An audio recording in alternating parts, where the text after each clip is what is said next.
My name is Emily Burgard. I have been playing Flyball. It'll be 2 years in September. It is basically a relay race, and there's 4 dogs on a team. They go over 4 jumps.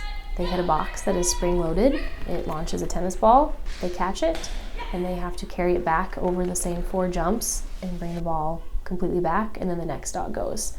And it's all about time and having clean runs.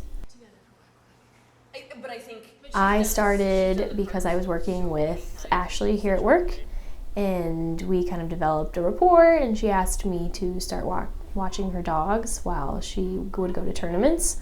Her and her husband have been playing for about 20 years, and I kind of fell in love with her dogs that I'd be watching at home, and eventually they started inviting me to come practice with them on the weekends, and I just really, really loved it. I thought it was just the coolest thing.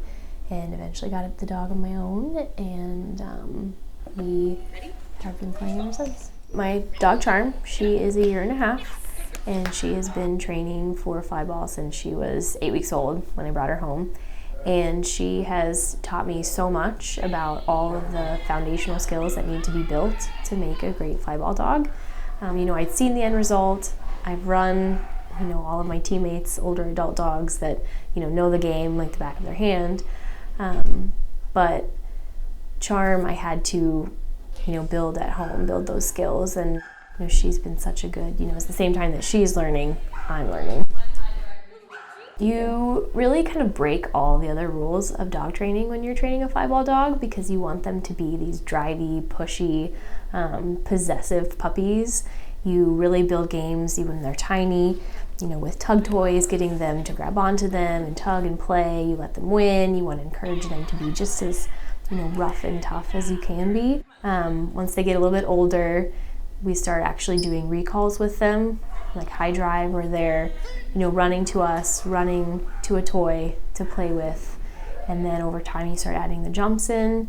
When they get a little bit older, you can start working the box and kind of start trying to put it all together. So it's really taught in different increments, not all at once.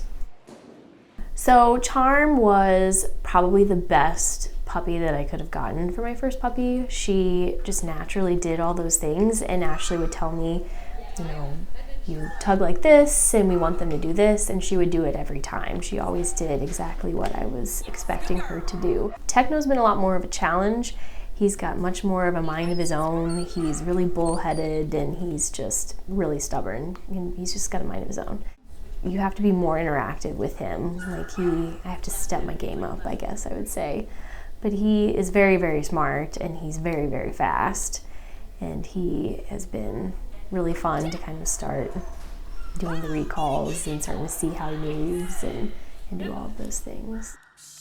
Meeting Ashley and Levi and working with their dogs and starting to play this game, this is what I always wanted, was having dogs that do something like this. And so for me, it's what I always dreamed about when I was little, and it's so rewarding, to put in all that time and training and effort, and it's a constant challenge that is, it's hard work, but it's so rewarding when you get where you want to be. And plus, just having your dogs and your friends, I don't know what else I would want to do. It's super fun.